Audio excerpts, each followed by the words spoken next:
Cuando me estaba preparando para hacer este mensaje, estaba orando, preguntándole a Dios.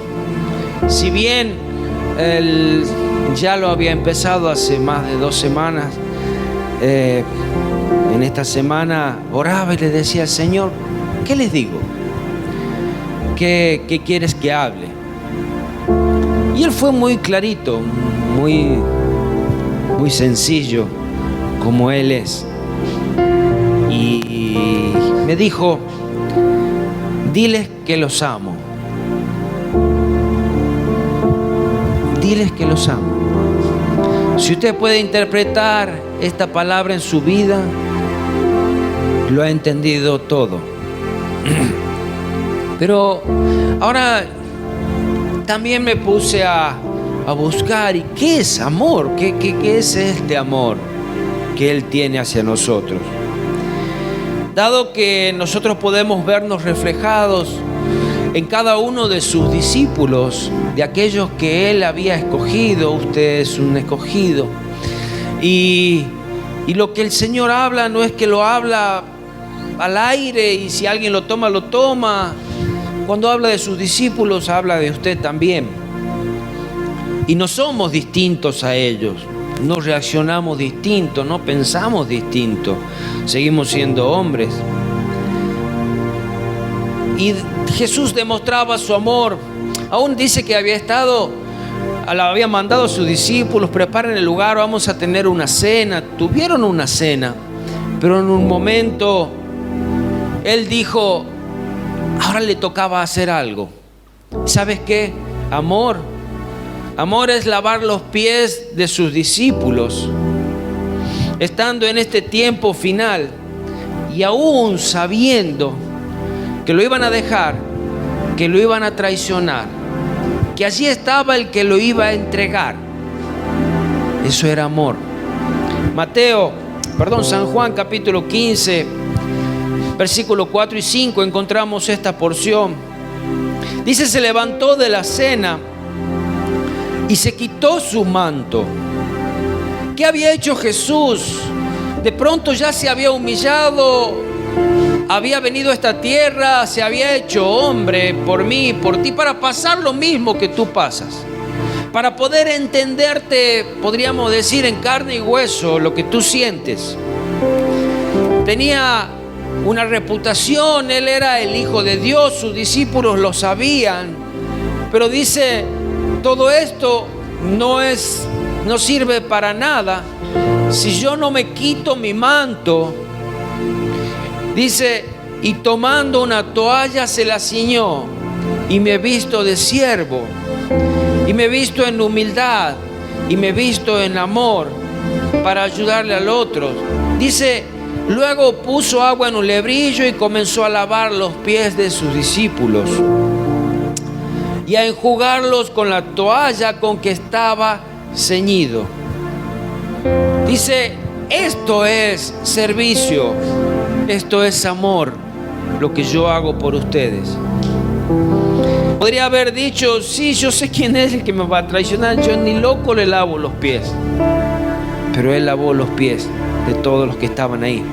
Amor es haber sido despreciado por los suyos, es haber sido negado, seguir amando. En Mateo capítulo 26 podemos ir allí vamos a leer varias escrituras. Mateo capítulo 26, versículos 33 al 35 cuenta esto. Respondiendo Pedro le dijo: aunque todos se escandalicen de ti, yo nunca me escandalizaré. Jesús le dijo: de cierto te digo que esta noche, antes que el gallo cante, me negarás 3 veces. Pedro le dijo: aunque me sea necesario morir contigo, no te negaré. Mira esa firmeza que tenía Pedro, y decía: si tengo que morir por ti, lo haré. ¿Cuántas veces nosotros nos encontramos: heme aquí, yo iré, Señor? Y a la hora que el Señor nos encomienda algo: no, esa no es para mí, esa es para aquel. Y ya no soy yo el que es el enviado. Ya delegamos el envío. Y ya no, esta está difícil. En esta me pueden matar. En esta tengo que morir. No, Señor, dame otra más fácil. Pedro le dijo, aunque sea necesario morir contigo, no te negaré. Pero nosotros aquí vemos a Pedro como uno que hablaba. Pero ¿cuál era el pensamiento de los demás? ¿Eran unos santos los demás? Sí. Y todos los discípulos dijeron lo mismo. Sí, nosotros también. No te vamos a negar. Y si tenemos que morir, vamos a morir por ti.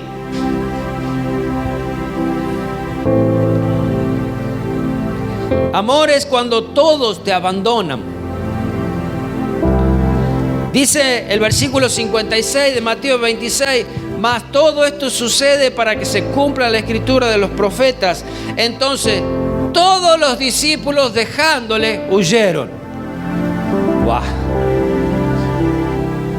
20 versículos atrás, unos versículos atrás decían, no, nosotros aún muertos vamos a ir. Pero ahora dice, entonces todos los discípulos dejándole, huyeron. Así somos. Y a pesar de eso, nos ama. Amor es aún sabiendo que lo iban a dejar solo. Siguió buscando, siguió haciendo la voluntad del Padre. Dice San Juan 16:32, no lo busque. He aquí la hora viene y ha venido ya, que seréis esparcidos cada uno por su lado. Y me dejaréis solo. Me vas a dejar solo. Mas no estoy solo, porque el Padre está conmigo.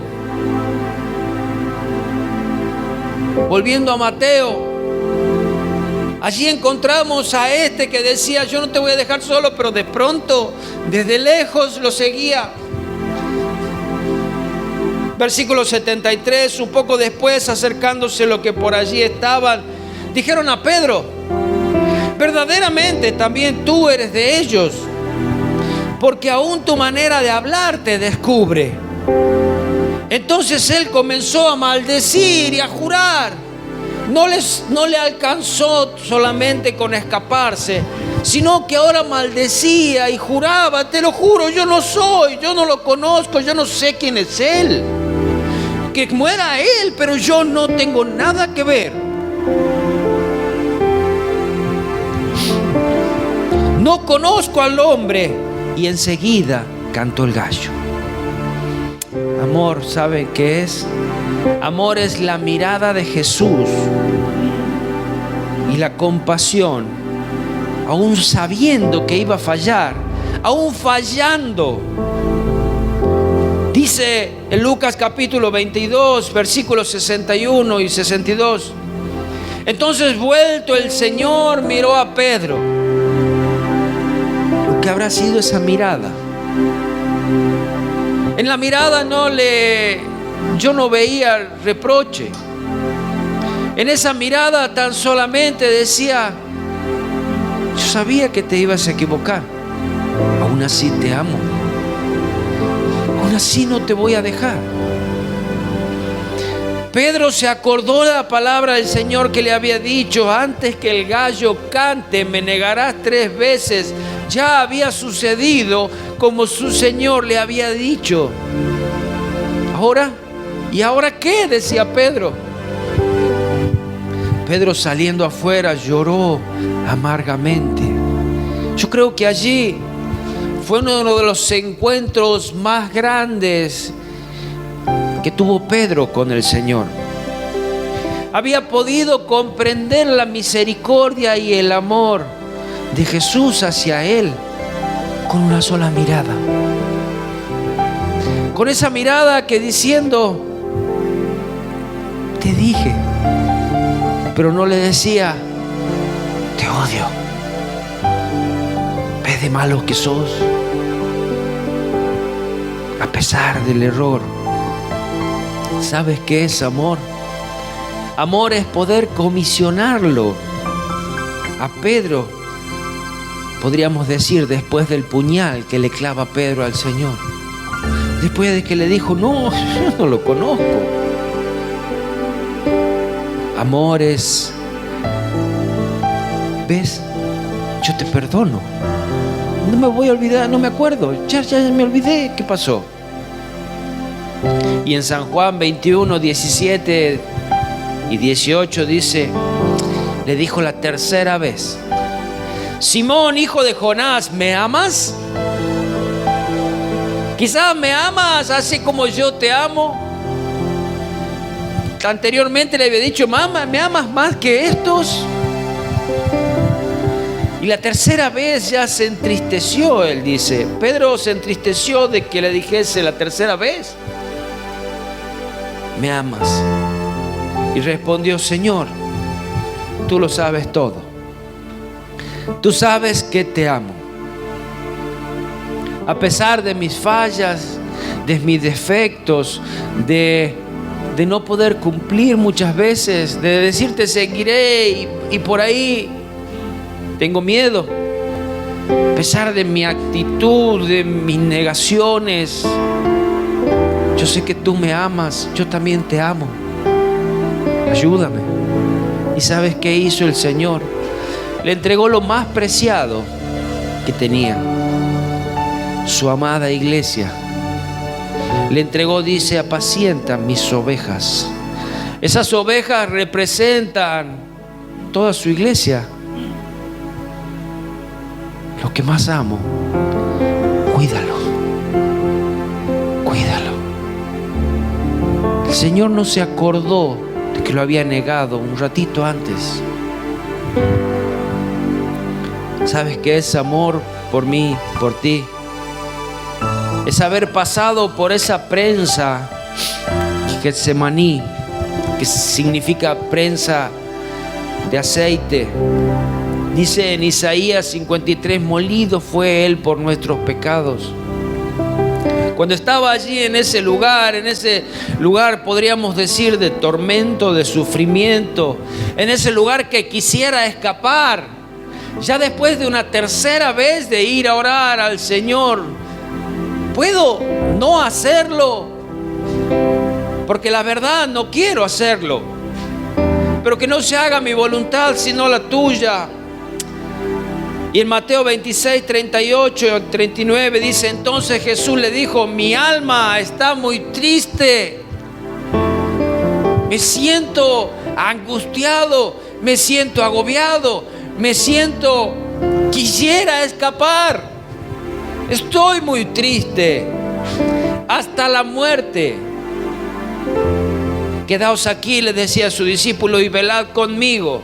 Eso no habían podido hacer sus discípulos. No habían podido estar despiertos acompañándolo en este momento de sufrimiento. No pudieron. Y no por eso lo dejó de amar. No por eso dijo: pero Dios, yo voy a hacer un sacrificio por estos que no pueden siquiera estar despiertos 20 minutos. Se durmieron. No entendieron el momento, no entendieron el sacrificio. Yendo un poco adelante, dice: el Señor se postró sobre su rostro. En otra versión dice que se tiró sobre el suelo. Se tiró en el suelo. Y allí clamaba grande sufrimiento y orando, diciendo: Padre mío, si es posible, pasa de mí esta copa, pero no sea como yo quiero, sino como tú quieras. Desde siempre quiso hacer la voluntad del Padre. Desde siempre enseñó a sus discípulos: cuando oren, diga: sea hecha tu voluntad, así como en los cielos, así también en la tierra, así también en mi vida. ¿Sabe lo que es amor? Después de haber sido apresado, haber quedado solo. Amor es no responder nada cuando testifican en contra tuya. Ni siquiera sacar en cara lo que él había hecho por ellos. De pronto quizás le decían algo: tú eres el rey de los judíos, escucha lo que hablan en contra tuyo. Y ahora ustedes se levantan en contra mío. Ni siquiera le dijo eso. No se acuerdan de todos los milagros, no se acuerdan que estuve con ustedes en el templo, no se acuerdan que yo leía la Biblia con ustedes. Ahora no se acuerdan. ¿No se acuerdan que comía con ustedes, compartía el alimento? Los sané, los levanté, resucité muertos. Ya no se acuerdan. Ahora van a ver. No les dijo así. Dice Mateo 27:11. Jesús pues estaba en pie delante del gobernador, y éste le preguntó diciendo: ¿eres tú el rey de los judíos? Y Jesús le dijo: tú lo dices. Siendo acusado por los principales sacerdotes y por los ancianos, nada respondió. Estaba siendo acusado. ¿Y quiénes eran estos ancianos y sacerdotes? Los que hablaban de que vendría un Mesías un día, los que hablaban de Dios, los que predicaban acerca de Él. No lo entendieron. Y siendo acusado por los principales sacerdotes, por los ancianos, nada respondió. Pilato entonces le dijo: ¿no oyes cuántas cosas testifican contra ti? Pero Jesús no le respondió ni una palabra. Ni una palabra. Vos a mí no me vas a venir a decir lo que tengo que hacer. Vos a mí no me vas a venir a decir cuando yo soy el único que trabaja, cuando yo soy el único que hago las cosas, cuando yo soy el que pone el pecho a las balas, y ahora vos me venís a decir que no era así Jesús. Bueno, quizás agachaba su cabeza y una vez más, así como lo dijo en la cruz: perdónalos, no saben lo que hacen, perdónalos. Pero Jesús no le respondió ni una palabra, de tal manera que el gobernador se maravillaba mucho. Amor es haberse bancado el desprecio de su pueblo. A los suyos vino, los suyos no le recibieron. Versículo 20 de Mateo 27. Pero los principales sacerdotes y los ancianos persuadieron a la multitud a que pidiesen a Barrabás y que Jesús sea muerto. Preferimos un ladrón, un maldiciente, un revolucionario, un asesino antes que Jesús. Lo preferimos a él. Y respondiendo el gobernador les dijo: ¿a cuál de los dos querés que suelte? Y ellos le dijeron: a Barrabás. Pilato le dijo: ¿qué pues haré de Jesús llamado el Cristo? Todos le dijeron: sea crucificado. Ni siquiera Pilato se animó a dar esta sentencia de crucifixión. Su pueblo, los suyos. Si alguien tiene que morir, que muera Cristo. Él es el asesino. Todos dijeron: sea crucificado. Y el gobernador les dijo: pues, ¿qué mal ha hecho? Yo no veo nada malo en él. Pero ellos gritaban aún más diciendo: sea crucificado. Todos estos que estaban aquí fueron aquellos que estuvieron en el culto del domingo diciendo: Hosana, Dios salve, bendito el Rey que viene en el nombre del Señor. 5 días después: crucifíquenlo. Crucifíquenlo.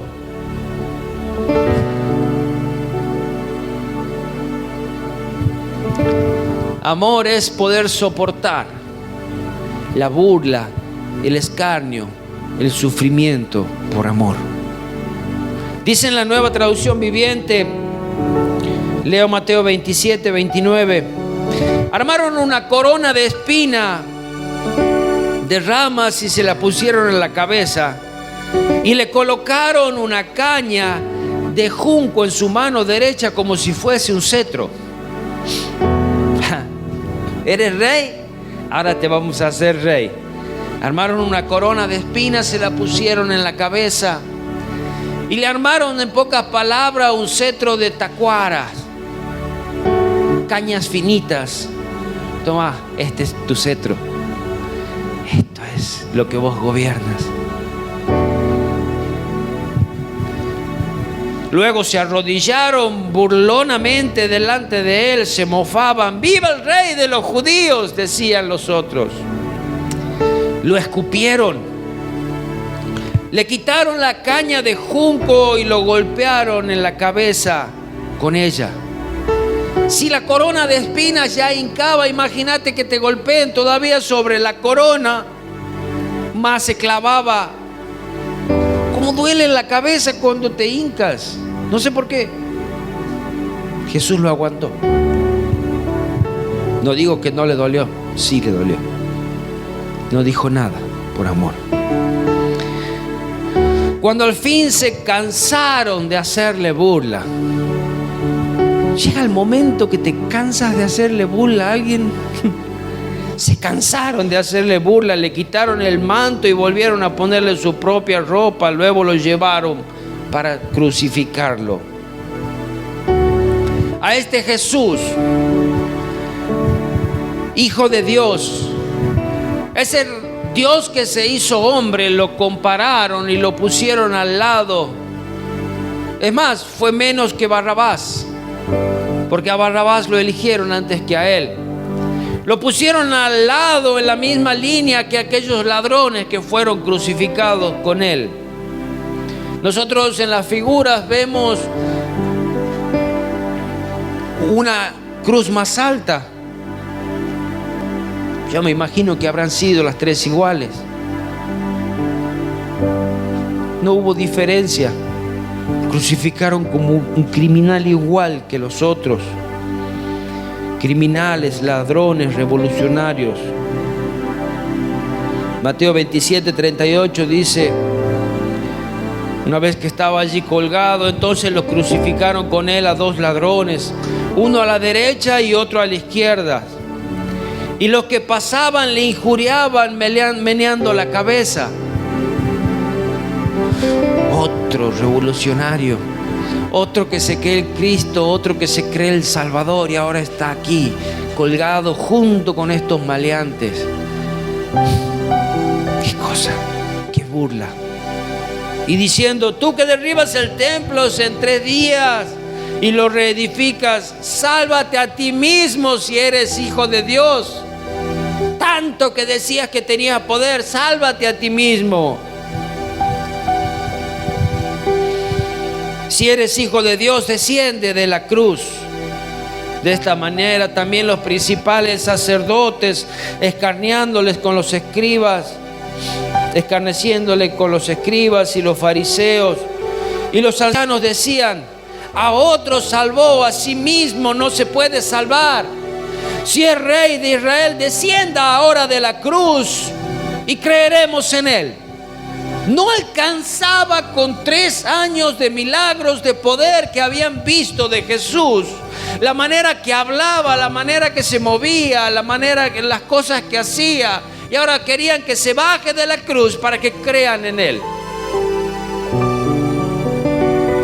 Confío en Dios, líbrele ahora si le puede, porque ha dicho: soy hijo de Dios. Los mismos que injuriaban, lo mismo le injuriaban también los ladrones que estaban crucificados con él. Amor es poder decir: Padre, perdónalos porque no saben lo que hacen. Perdónalos porque están ciegos. Perdónale porque no ha llegado el tiempo de conocerme. Perdónalos.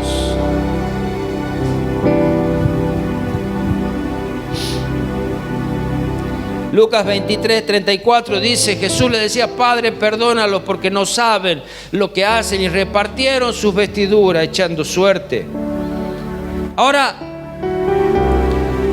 me veo en esta historia. Me atribuyo tranquilamente la posición de uno de los 2 ladrones. Porque no era yo más que ellos. Soy igual. Uno de esos malhechores, dice en Lucas 23:39, y uno de los malhechores que estaba colgado le injuriaba diciendo: si tú eres el Cristo, sálvate a ti mismo y a nosotros. A ver, si vos decís que sos el Cristo, si vos venís a decir que venís a salvar y que eres rey, sálvate y sálvanos a nosotros. Si puedes. De pronto es una posibilidad, no sé. Pero si te sale, si haces mucha fuerza y quizás viene alguien a rescatarte, rescata a nosotros también. Respondiendo el otro, le reprendió diciendo: ni aún temes tú a Dios estando en la misma condición. Siempre me imagino que el que injuriaba a Jesús estaba a la izquierda y el otro estaba a la derecha. Es una imaginación mía, no lo dice la Biblia. Nosotros, a la verdad, versículo 41, justamente padecemos porque recibimos lo que merecimos. Merecieron nuestros hechos, mas ningún mal ha hecho. Hasta ahí. Aquel ladrón que podríamos decir estaba a la derecha, era yo ahí. Decía: sí, es verdad, me lo merezco. Esto sucede cuando llega un punto en tu vida donde dices: yo necesito al Señor. Donde dices: no puedo más si no vienes conmigo. El Señor se va a presentar a ti de tantas maneras. Te va a llevar hasta el fondo de tu vida, te va a llevar hasta la perdición más grande. O simplemente te va a decir: yo te amo, y tú le buscas. O cuando tú ya dices: yo no puedo más, la verdad que si hay alguien que me puede salvar, si existe un Dios que me puede salvar, ayúdame. Si existes, no sé. Y decía: ningún mal hizo.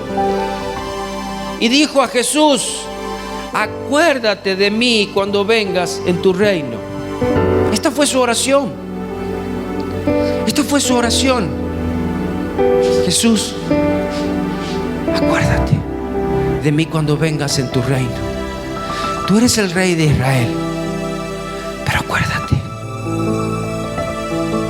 ¿Cómo fue tu oración? ¿Tienes una oración? ¿Le haces una oración? ¿Alguna vez hiciste esa oración de decirle: Señor, soy un pecador, soy inmerecedor de tu gracia, de tu amor, y no puedo vivir así? Estoy en el lugar y en la posición que tengo porque me lo merezco, porque estoy pagando la consecuencia de mis actos, de mis pecados, y estoy muerto en vida. En mí no hay nada que viva. Y este ladrón allí, pocos minutos antes de morir, sabiendo que iba a morir asfixiado, porque si no moría de una manera natural, le cortaban las piernas, quebraban las piernas y su cuerpo quedaba colgado de los brazos, su pecho se cerraba y morían asfixiados. Sabía él que le iba a pasar esto. Y dice: no quiero terminar mi vida sin decirte que quiero ir contigo. No quiero vivir un día más sin ti. No quiero caminar sin ti, Señor. Pero él ya no tenía tiempo de caminar, ya no tenía tiempo de vivir la vida con él. Pero en el último momento de su vida dijo: acuérdate. Entonces Jesús le dijo: de cierto te digo que hoy estarás conmigo en el paraíso. ¿Cuánto tardó en responder el Señor? Nada.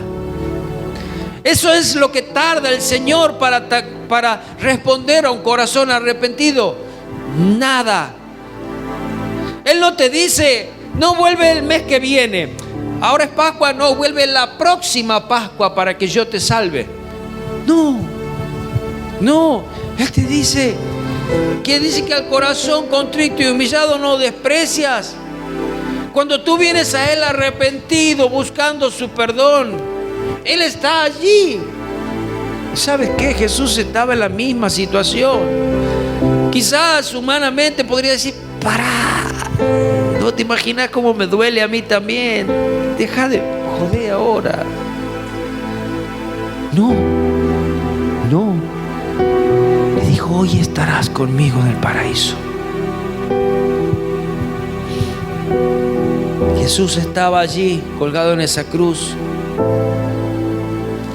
Y en esos últimos momentos de su vida, después de haber dicho, perdónalos, no saben lo que hacen, dice que entregó su espíritu. Entregó su espíritu, nadie se lo quitó. El diablo no tenía potestad sobre su vida, no tenía potestad sobre su espíritu, sino que él lo entregaba por su propia cuenta a favor de la humanidad. Y como decía Juan, he aquí el Cordero de Dios que quita, Juan 1:29, he aquí el Cordero de Dios que quita el pecado del mundo. Allí estaba Jesús crucificado, siendo ese Cordero que iba a completar esa obra, que iba a completar esa expiación. Dice en San Juan 19:30, cuando Jesús hubo tomado el vinagre, dijo, consumado es. Y habiendo inclinado la cabeza, entregó su espíritu. No se la quitó nadie, él entregó, por eso pudo tomarla después de vuelta. Consumado es. Tetelestai. En griego es un término de contabilidad que significa pagado en su totalidad. Tus pecados pagados en su totalidad. Cuando tú aceptas a Cristo, no hay nadie que te pueda decir, todavía debes esto. Tus pecados han sido pagados en su totalidad. Ha sido terminado. Se ha entregado el recibo de que ya no debes más. Se ha completado la expiación. Expiación es eliminación de la culpa o del pecado. Él era ese Cordero perfecto.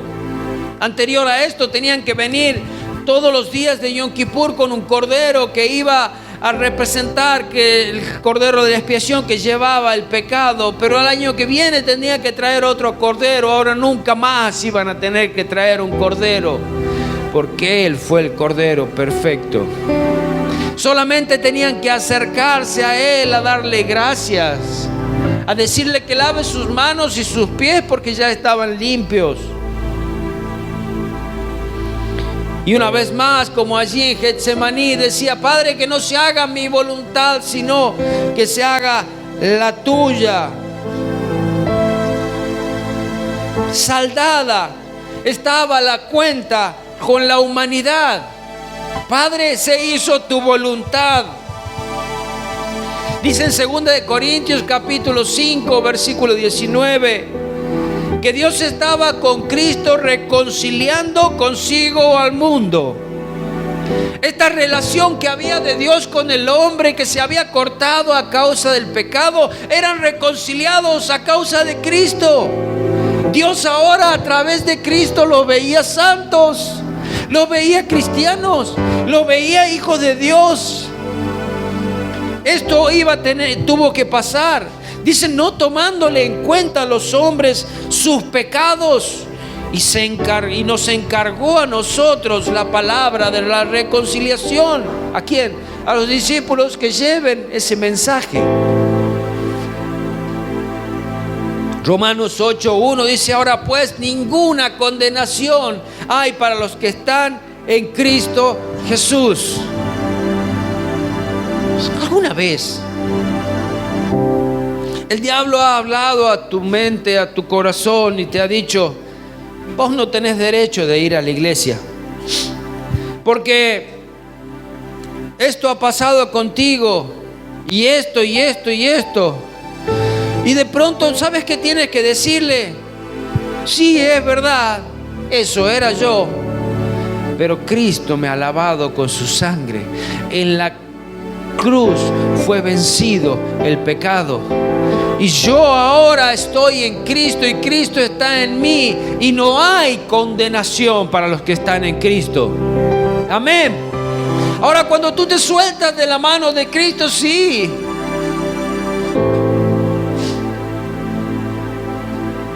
Ninguna condenación hay para los que están en Cristo, los que andan conforme a los que no andan conforme a la carne, sino conforme al Espíritu, tomando esa forma del Espíritu.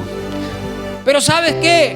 Lo que sucedió allí ese día fue maravilloso, fue glorioso, fue el inicio de lo que hoy llamamos el cristianismo, fue la coronación de ese Dios.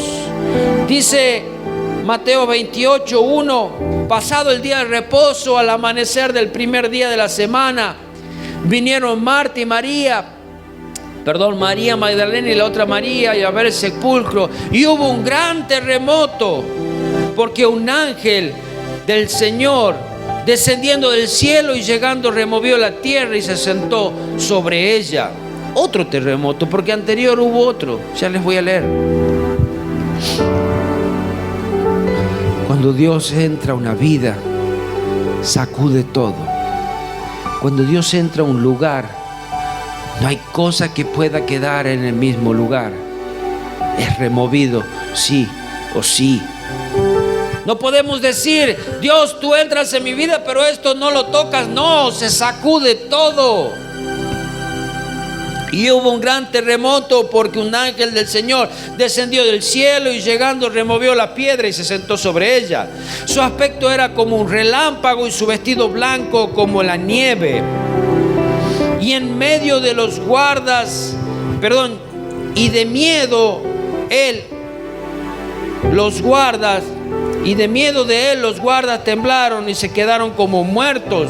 Mas el ángel respondiendo dijo a las mujeres: no temáis vosotras, porque yo sé que buscáis a Jesús, el que fue crucificado. No está aquí, ha resucitado, ha vencido a la muerte. El poder de Dios, el poder del Espíritu Santo lo ha levantado. Venid del lugar donde estaba puesto, Él no está allí.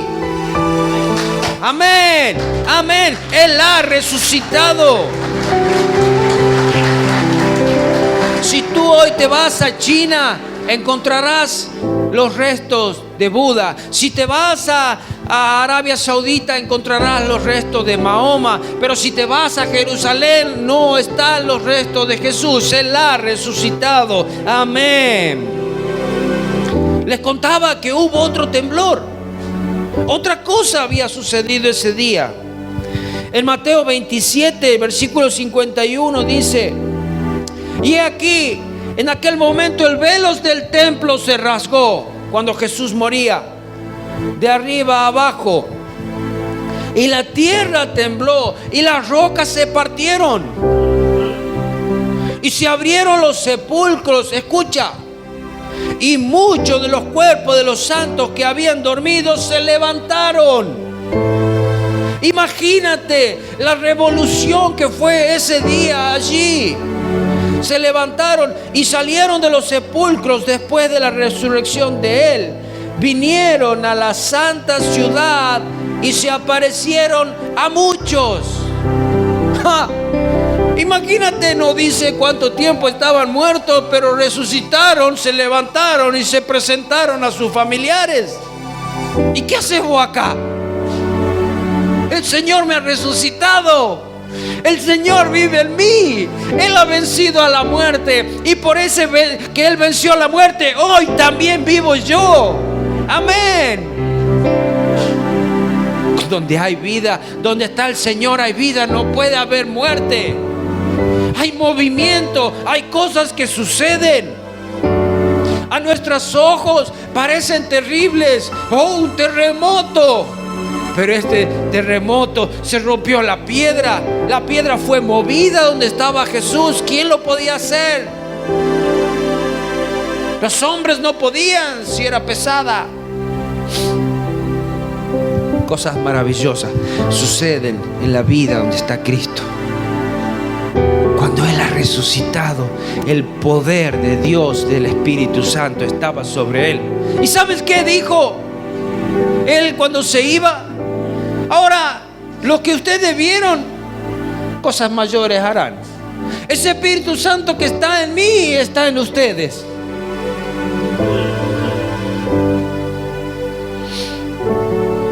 Esto es lo que sucede cuando el Espíritu del Señor entra en una vida, pasa de vida a muerte, como dice en Efesios 2:1, y Él os dio vida a vosotros, estando muertos en vuestros delitos y pecados.